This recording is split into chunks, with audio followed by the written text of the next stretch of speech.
friends, welcome to Cinnamon's What's It For?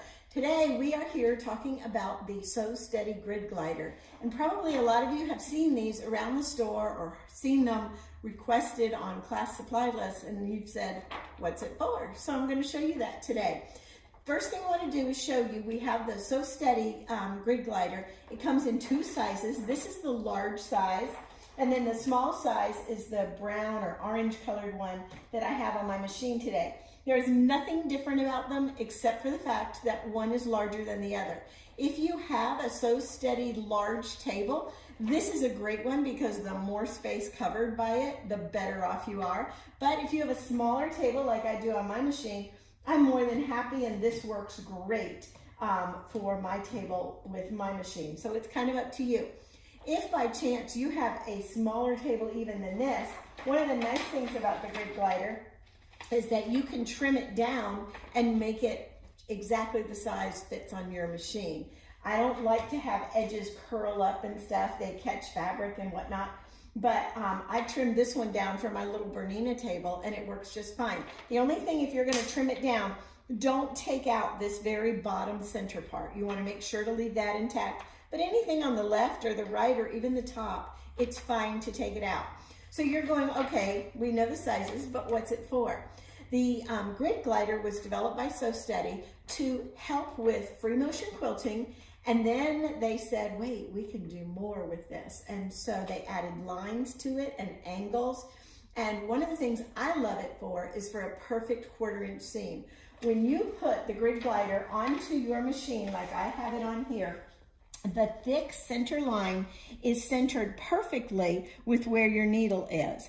And so the first line to the right then becomes your scant 1/4 inch seam. So when I want to sew, I just put my fabric just to the left of that line, put my needle down, and I can sew, and I know that I have a perfect 1/4 inch seam, and it's pretty cool. When I take my Perkins Perfect Seam Guide, that's what it's called, and I lay it on top of my seam, I have no threads above and I have no yellow showing below, and so I know that I have a perfect 1/4 inch seam with that 1/4 inch line. That is so nice because I have a little tiny place next to my foot, but I have a long line here, so when I'm doing longer strips and things, I really have a good visual of where I'm going and can keep that 1/4 inch seam nice and uniform. Okay, and can you turn your light off? Yeah. It's causing Too much glare. It's causing a little bit too much glare. Yeah. All right, we'll turn that off. There we go. That's better. Man, that machine light, if y'all don't have one of those, now I'm sewing in the dark, but it's okay. All right, so I have my 1/4 inch seam. That's great. But what else can this thing do?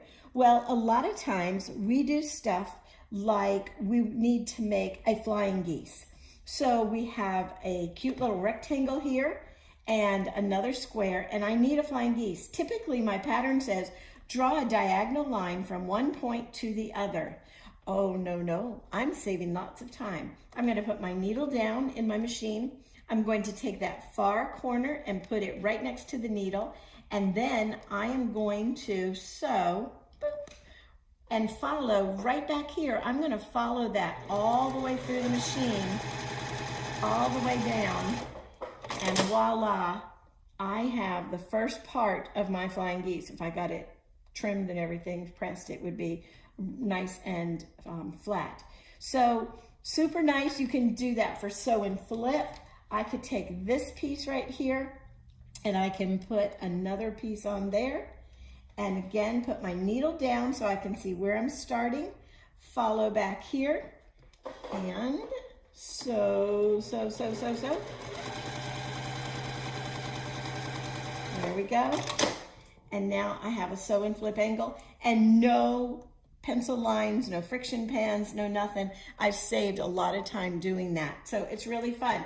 If you want to do the 1/4 inch seam where you saw on the left and right, these two lines are 1/4 inch seams. And so you technically can do that as well, where you take this and put it down and you work. I have a little hard of a time getting it started and knowing exactly where to start it, but you can do that and sew 1/4 of an inch off center as well to be able to make 2 of your half square triangles at a time, and you'll just rotate them right back and forth, which is kind of cool.